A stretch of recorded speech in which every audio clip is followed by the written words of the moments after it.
Hello, இன்றைக்கி கேரளா ஸ்டைலில் மீன் குழம்பு எப்படி வைக்கிறதுன்னு பார்க்கலாம். இது மசாலா அரைக்கிறதுக்காக பெரிய வெங்காயத்தை கட் பண்ணி வச்சுருக்கேன். பெரிய வெங்காயம் 1, தக்காளி 1, பூண்டு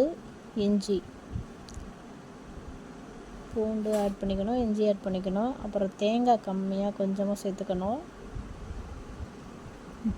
மிளகு கொஞ்சம், ஒரு 10 மிளகு வச்சுக்கலாம். ஜீரகம் கொஞ்சம், பட்டை மிளகா காரத்துக்கு அது ஏற்ப வச்சுக்கோங்க. நான் ஒரு 5 மிளகா வச்சுருக்கேன். மசாலாக்கு அரைச்சிக்கணும், தண்ணி விட்டு அரைச்சிக்கலாம். மீனை கழுவி எடுத்து வச்சுருக்கேன். புளி தேவையான அளவுக்கு ஊற போட்டு கரைச்சி எடுத்துக்கோங்க. இது குழம்பு தாளிப்புக்காக சின்ன வெங்காயமும் தக்காளி கருவேப்பிலை எடுத்து வச்சுருக்கேன். புளி கரைசல் எடுத்து வச்சுருக்கேன். புளி ஊற வச்சுட்டேன், அதை கரைச்சி எடுத்து வச்சுருக்கேன். மசாலாவும் அரைச்சி எடுத்துக்கிட்டோம். வெங்காயம் தக்காளி மிளகு ஜீரகம் போட்டு அரைச்ச மசாலா இதுதான், அதை எடுத்து வச்சுக்கிறோம். அதுக்கப்புறம் ஒரு பாத்திரத்தை அடுப்பில் வச்சுட்டு தேங்காய் எண்ணெய் ஊற்றுறேன். நான் சுத்தமான சமையலுக்கு உபயோகப்படுத்துகிற தேங்காய் எண்ணெய். வெந்தயம் கொஞ்சம் போட்டு தாளிச்சுக்கணும். அதுக்கப்புறம் வெங்காயத்தை எடுத்து போட்டு பொன்னிறமும் மாறுற வரை வதக்கிக்கணும். வெங்காயம் வதங்கினோன்னு தக்காளி ஆட் பண்ணிக்கலாம்.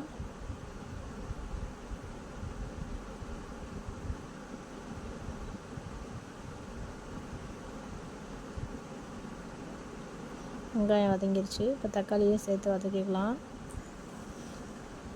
கருவேப்பிலையும் போட்டுக்கோங்க. நல்லா வதங்கினோன்னா கொஞ்சோண்டு லைட்டாக சால்ட்டு சேர்த்துக்கோங்க.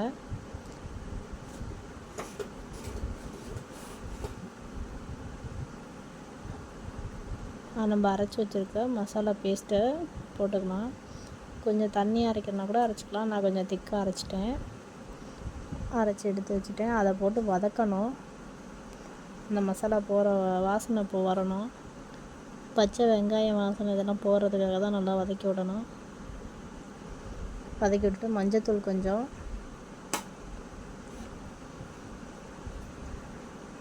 தனியாத்தூள் கொஞ்சம் போட்டுக்கணும். தனியாத்தூள் 2 ஸ்பூன் போட்டிருக்கேன். மஞ்சத்தூள் 1 ஸ்பூன் போட்டிருக்கேன். உப்பு தேவையான அளவு போட்டு நல்லா வதக்கி விட்டுக்கணும்.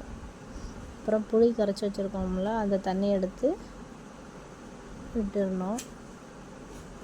புளி நல்லா கலந்து விட்டுட்டு ஊற்றுங்க. புளி அந்த மசாலா எல்லாத்தையும் நல்லா மிக்ஸ் பண்ணி விடுங்க. மிக்ஸ் பண்ணி விட்டுட்டு கொதிக்கணும். கொதிக்கிற வரை ஒரு பாத்திரத்தை போட்டு மூடி வச்சுருங்க. கொஞ்ச நேரம் நல்லா கொதித்து வந்துருச்சு. அந்த புளி வாசனை, மிளகாய் மல்லி இந்த வாசனை எல்லாம் போனதுக்கப்புறம் மீன் எடுத்து போடுங்க. மீனை போடும்போது கேஸ் கம்மியாக வச்சுக்கோங்க. சிம்மில் வச்சுக்கிறது பெட்டர். சிம்மில் வச்சுக்கிட்டு மீனெல்லாம் போட்டு கொதிக்க விடுங்க. நல்லா வெந்தோன்னே இறக்கிடுங்க. மீன் போட்டு கொஞ்சம் நேரம் வந்தால் போதும். அதுக்கப்புறம் சுவையான மீன் குழம்பு தயார்.